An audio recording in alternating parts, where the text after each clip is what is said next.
Is the Greenland available for grab because of its strategic military positioning and a gateway to the Arctic's future?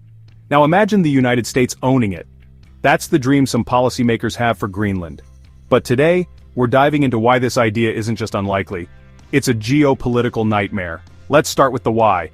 Greenland isn't just ice and polar bears, it's the ultimate geostrategic prize. Military dominance. Thule Air Base is already America's northernmost missile defense sentinel.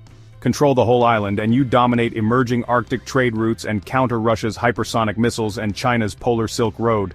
Rare earth riches. Beneath Greenland's ice lies a treasure trove of minerals critical for tech and weapons, resources that could break America's reliance on China.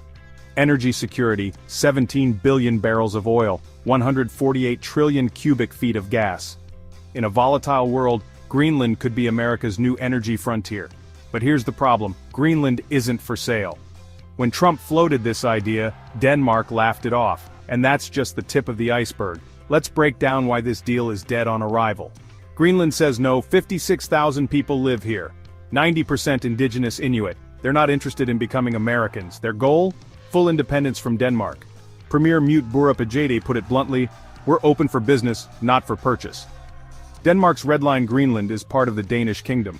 Transferring sovereignty would require a Danish constitutional overhaul and a referendum. Political suicide for any Copenhagen leader. Global backlash. Annex Greenland, and you're slapped with the neo-colonial label. The UN would roast the US for violating self-determination. Even NATO allies would balk at strong-arming Denmark. And don't forget China and Russia. Beijing's already investing in Greenland's mines, while Moscow's militarizing the Arctic. They'd flood the UN with outrage, sanction the US, and double down on their own Arctic grabs.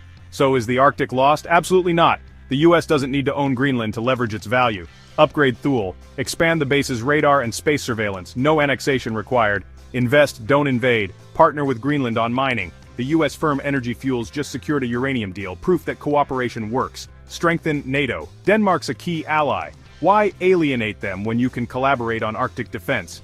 Even the EU, Greenland's biggest fish buyer, wants to keep the Arctic stable.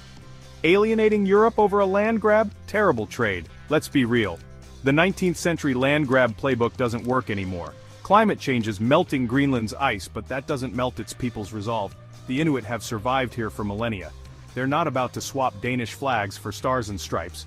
And ethically, forcing assimilation of indigenous communities isn't just wrong. It's a PR disaster. Imagine the protests, the hashtags, the awkward State of the Union speeches. The bottom line? Greenland's value is undeniable, but ownership is a fantasy. The US can't bully its way into the Arctic. Instead, it should partner with Greenland's people, Denmark and NATO, to counter China and Russia without sparking a global crisis. As one Danish official said, Greenland belongs to Greenland. And in the 21st century, that's how it should stay. Thank you for watching 10 Post.